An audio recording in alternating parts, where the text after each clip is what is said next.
지금도 이제 국회 증언감전법상의 위증과 헌법재판소법상의 위증 혐의 같은 경우에는 5년 이하의 징역 또는 1,000만 원 이하의 벌금에 처해지도록 돼 있는데 그렇기 때문에 징역형 선고 가능성이 높은 거고 그럼 이분들의 어떤 발언이 위증이었느냐?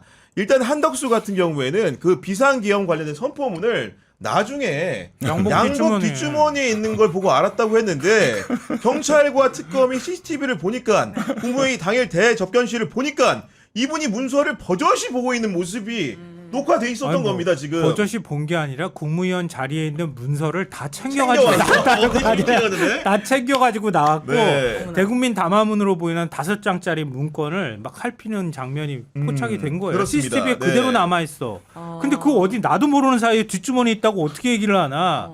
그러니까 우리가 상식 수준에서 예전에 의혹 제기하고 이거 말도 안 된다고 얘기했던 게 다 맞았던 거예요. 그걸 믿은 사람이 있어요? 사람의 일반적인 행동 패턴으로는 이해할 수 없는 거거든. 그 위중한 계엄이 선포된 당시에 문건을 받았는데 받았는지 안 받았는지도 모르고 나중에 보니까 양복 뒷주머니에 있다고 그러고. 그리고 이상민 행안부 장관은 멀찍이 이렇게 봤더니 단전단수가 쓰여 있는 걸 봤다고 얘기를 하는데 그게 말이 되냐고요.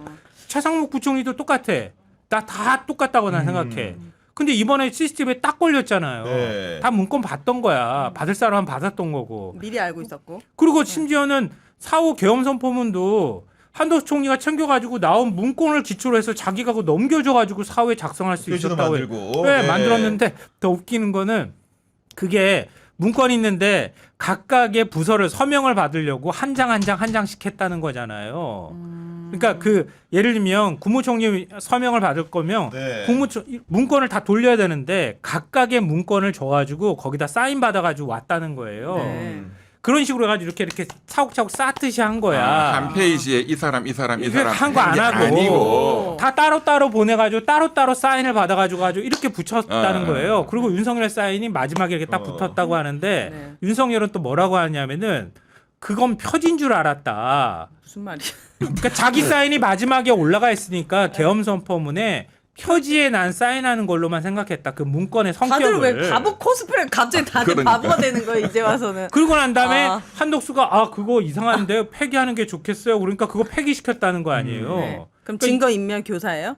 그 증거인멸 한 거지 사실은. 그래 맞아요. 그래서 네. 일단 이 가짜로 만든 거는 허위 공문서 작성죄. 그렇죠. 그다음에 네. 폐기한 것은 공용 서류 손상. 손상죄. 네, 그렇게 되는 건데 심지어 한덕수와 이상민이 합작으로 계엄 국무회의가 끝난 다음에 3장짜리의 문건을 보면서 대화를 나누는 모습도 찍혔다고 하는데 여기서 결국은 계엄의 전모가 잘 드러난 게 아닌가. 왜냐하면 한덕수는 국정 2인자고 이상민은 누가 보더라도 윤석열 정부의 최고 실세 아닙니까? 그렇습니다. 그 두 사람이 계엄 선포문을 읽고 나서 어떤 얘기를 했는지가 너무나도 중요한 키가 아니겠습니까 지금?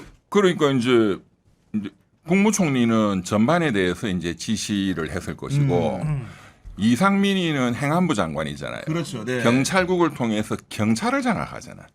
그러니까 조지호 경찰청장, 서울경찰청장 김봉식이 뭐 사생활이라고 들었던 네. 이 사람들을 다 지휘하는 사람이란 말이에요. 그렇죠. 네. 이상민이. 이게 완전히 핵심.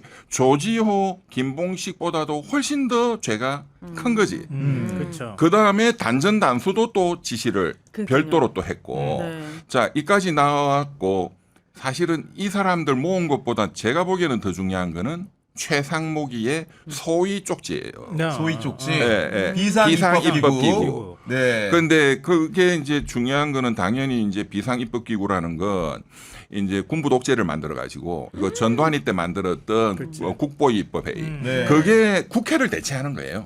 거기서 법을 다 만드는 거야. 예. 그러니까 만약에 성공했다면 그 쪽지에 있는 비상 입법기구가 만들어지고 국회는 폐쇄되는 거죠. 네. 여기서 이제 자기 말 잘 듣는 사람들 모아가지고 네. 모든 법을 특별법들을 만들어요.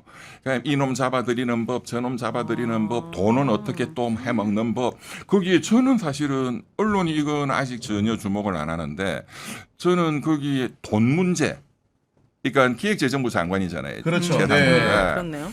예비비를 충분히 확보할 것 돼 있어요. 네. 네. 그게 이제 물론 이런 독재를 하려면 돈이 드니까 그 충분히 확보하라. 그 다음에 있는 게 현재 있는 국회나 뭐 당에 주는 돈은 일체 다 그냥 다 끊어버려라. 끊어버려라. 네네. 근데 여기에 그 예비비를 충분히 확보하라네. 여기에는 네.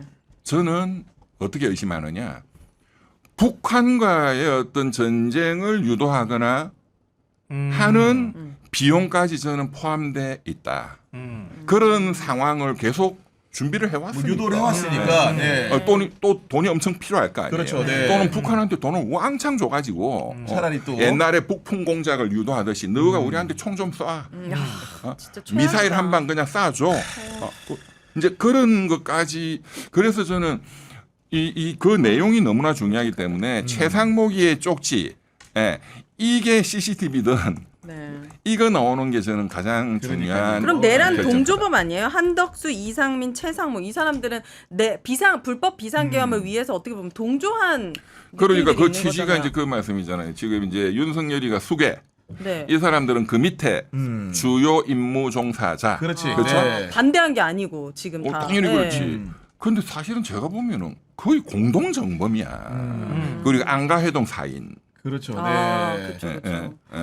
뭐 물론 이제 뭐 윤석열이의 죄가 제일 크겠지만, 저는 이게 뭐 그냥 뭐 시키는 거 뭐 일부 뭐 이렇게 했다 이 정도가 아니라 상당히 공모한. 네. 그 우리 대법원 판례에 공동 정범. 그러니까 한 명만 단독 정범이 있을 수 있고 이제 여러 명이 공동 정범이 있고 그렇죠. 이거는 네. 처벌을 거의 똑같이 하는 맞죠. 거거든요. 네. 네. 그냥 시키는 거 했다 이러면 처벌이 확 줄어들어요. 그런 건 종범이죠, 종범. 네. 동범. 이 사람들은 제가 보기에는 공동정범이라고 볼 여지가 높아요. 그 공동정범이 되려면 기능적 행위지배, 서로가 실행행위를 분담하는 거예요. 역할 분담을 해서 요놈은 네. 요거하고 요놈은 요거하고 저는 그렇게 보여요. 그런데 역할 분담했잖아요. 단전단수하고 이거 회의 그러니까, 합법적으로 네. 만들고 네. 돈 아니, 준비하고.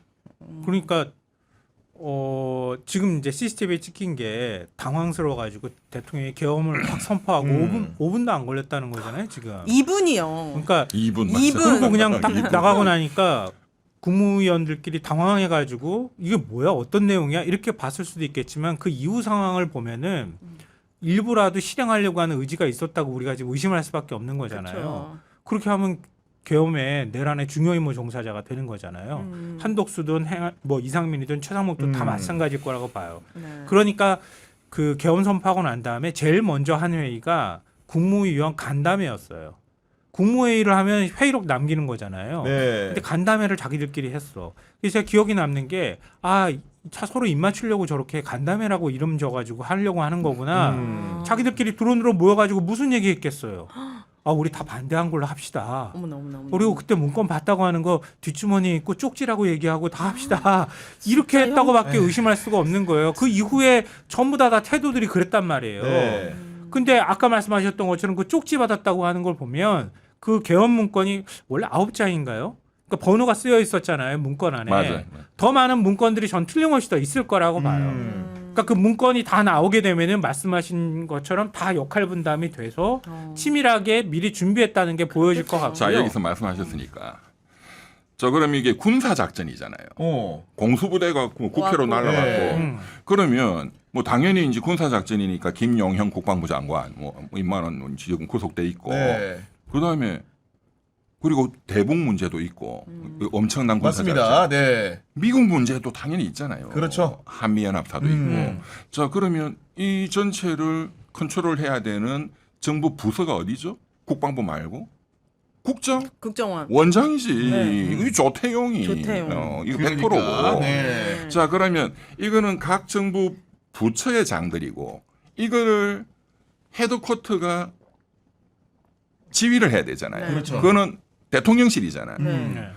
그러니까 대통령실에 안보실장, 비서실장, 중요한 정진석 비서실장 모를 수가 없어요. 그러니까요. 그래서 안보실장 모를 수가 없어요. 그때 안보실장이 누구죠? 누구죠?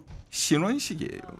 이 사람 빠져 있지만 신원식. 얼마나 예. 쫄릴까 지금. 그 밑에 차장이 말씀드린 1차장이 김태효. 네. 2차장이 그 비상기업 내란이 터졌을 때는 임종덕 국회의원은 국회의원이 됐고 됐죠. 그렇죠. 이분이 전혀 안 나오고 있는데 저는 이분을 주목합니다. 누구죠? 이제 2차장이 군사 작전을 하는 군인 출신이 돼야 되거든요. 네. 찾아보니까 이분이 인성환 씨인데 인성환 네. 육군 사관학교 출신이고 공수특전단에도 근무했고 한미연합사에 근무했어요. 이분이 분명히 중요한 역할을 저는 했다고 봅니다. 아직 드러난 건 없지만. 저는 네. 없지만 지금 뭐 특검은 다 보고 이제 네. 조사를 포괄적으로 하겠죠. 하겠죠. 네. 예. 이제 이런 데에 대한 이 가장 핵심 정보를 많이 아는 그러니까 착한 사람은 누굴까요? 이 군사 안보 이쪽에. 착한 사람이요. 착한 네. 그러니까 이제 그 피의자가 아니라 참고인. 네. 이 전모는 이렇다 아직 언론에는 안 밝혀졌지만 저는 홍 장원? 장원 차장이라고. 아까 뭐 들었다고 제가 뭐 들었죠 이렇게 여쭤봤는데 뭐 얘기 들으신 게 있어 보니까. 그러니까 홍장원은 다 알고 있다 이런 말씀하신 네. 거고. 아 국정원이 아마 그걸 왜 모르겠어요. 모르겠어요. 모를 수가 네. 없지. 1차장이 모를 수가 없어요. 그러니까요. 그렇게 그러니까. 여기는 거고. 그리고 저는 이제 윤석열이라는 사람이 정말로 이제 거짓말이 지금 우리가 얘기한 것만도 한두 가지가 아닌데 제일 황당했던 거짓말이 이겁니다.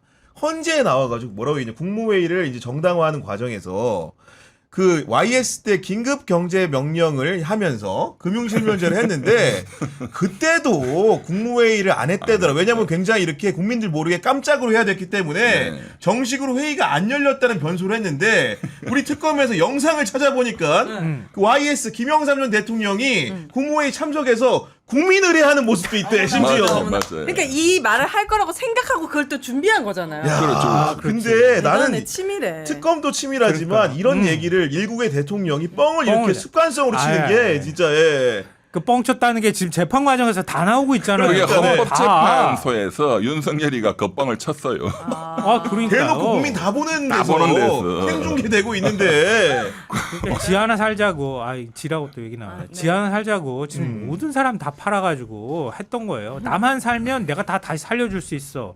이런 착각을 했던 것 같아요. 지금 생각해도. 그래서 이번에 영장실질심사 오후 시간이 오후 2시가 아니고 2시 15분으로 그렇지. 잡았잖아요. 네. 근데 실제는 또 조금 더 연기돼서 22분에 시작했다 이렇게 보도가 됐거든요. 네. 그 다들 궁금해하시길래 제가 다른 유튜브 나가서 이거는 내용이 뭐냐?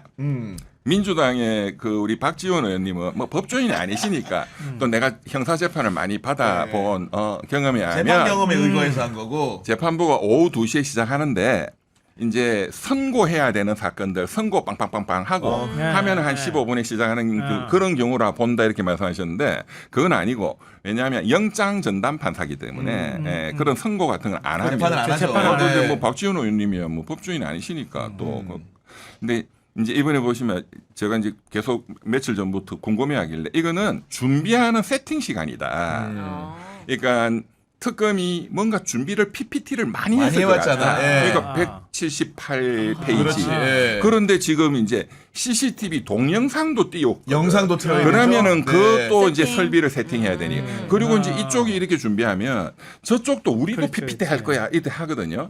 이제 그 시간이 22분이 걸린 거죠. 야 정말 이 정도쯤 되다 보니까 결국 윤석열 김건희가 그 나라도 망쳤지만 제1야당이 국민의힘도 완전 초토화를 시킨 거고 네.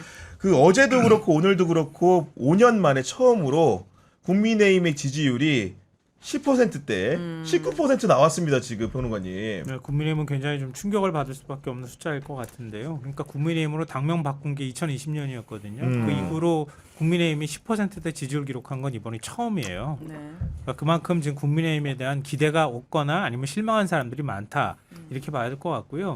제일 아마 충격적인 거는 그걸 거예요. 근데 충격이나 받으려나 모르겠다, 솔직히.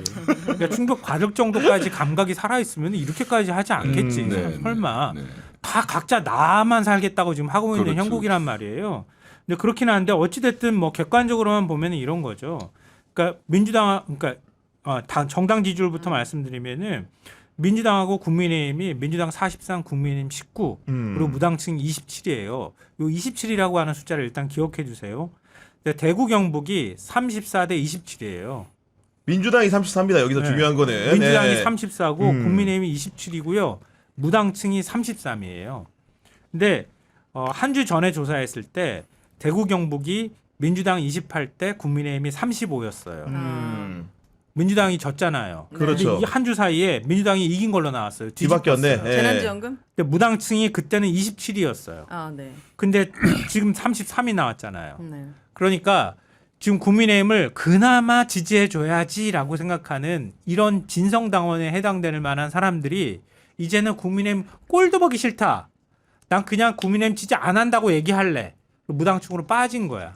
아니면 여론조사 전화 오거나 이렇게 하면 시끄러워요. 그리고 전화 끊거나 둘 중에 하나 하고 있다는 뜻이에요. 근데 결정적인 순간에 지방선거하거나 이러면 다시 또 찍잖아요. 그래서 저는 정당 일체감이 쉽게 안 바뀌는 거니까. 그냥 모르겠어요. 그분들의 마음을 미워할 수 있으면 미우면 찍지를 말아야지. 그 진정성이 느껴지죠. 아니 근데 이게 TK에서만 이렇게 뒤집힌 게 아니고 70대 이상에서는 국민의힘이 아성을 유지를 해왔는데 이번에 70대 이상에서도 지금 이렇게 진다는 정당 지지율에서 결과가 나온 건데 네. 그럼 이 정도쯤 되면은 정말로 이제 코마가 아니고 거의 사망 직전이기 때문에 국민의힘은 혁신위 차원에서 새로운 해법을 내놔야 되는데 그 해법이라고 내놓은 게 정말 기이한 게 당원 당규를 고친다 좋아요. 근데 거기서 어떻게 고치나 봤더니 윤석열 부부의 전행 같은 걸 두고선 네. 잘못된 과거와의 단절 같은 내용을 당원 당규에 명시한다는데 네? 법률 전문가로서 당원 당규에 윤석열 김건희가 잘못돼서 적는 것 자체가 이상한 거죠 지금. 지금 이 사람들 왜 이러는 거예요, 진짜. 근데 뭐 적어서 어쩌자고. 그 다음에 뭘 뭘 하자고. 하겠다는 거야 그러니까. 도대체. 야, 이 정도로 기본이 무너진 건지가 약간 이해가 더 안 돼가지고 와. 이런 그거를 하려면 그 후속 조처로 당원 당규가 뭐 헌법 법률하고 똑같은 그렇죠, 거니까. 그렇죠. 네. 그러면 법을 만들었으면 그 후속 조처로 어떤 실행 행위가 그렇지. 있어야 되잖아요. 예를 들면 진짜 뭐 이해하네. 드골 대통령이 나치 몰아내고 네. 다시 프랑스를 다시 회복시켰다.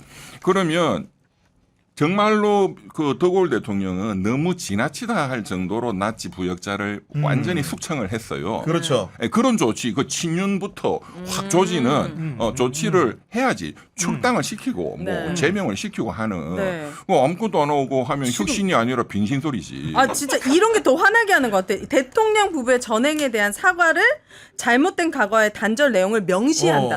그러니까. 그거 어쩌라고요? 어쩌라고. 지금 뭐 어쩌다고? 어쩌라고 인데다가 그런 내용을 열받네, 적은 또. 것도 나는 당원 진짜. 당규에 상상도 안 돼 이게 아니 근데 지금. 뭐 예를 들면 와. 우리 헌법 전문에 4.19 정신, 뭐 5.18 아니, 정신 그러니까. 그런 얘기 나오잖아요. 이런 사람들 다 서울대 나와서 지금 다 넥타이 메고 있는 사람들이 지금 연구에서 나온 결론이 이거라는 거예요? 그러니까 윤희숙 혁신위원장이죠. 네, 그렇죠. 네. 서울대 경제학과 후배. 진짜요? 서울대 경제학과 출신의 반성하세요. 진짜 이거 뭡니까?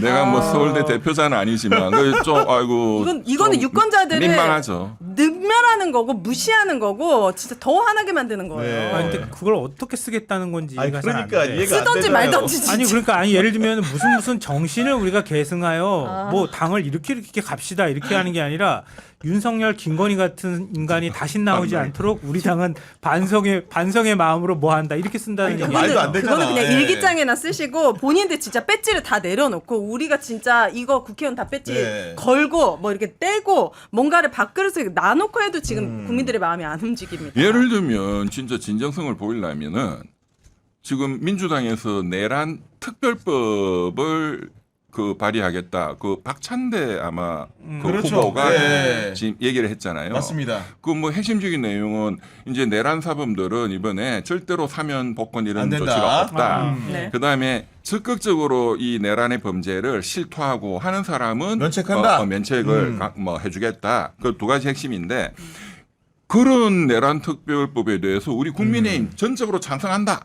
뭐 이렇게라도 다 하든가. 조사받겠다. 네. 네. 네. 처벌받고 죄를 지었으면은.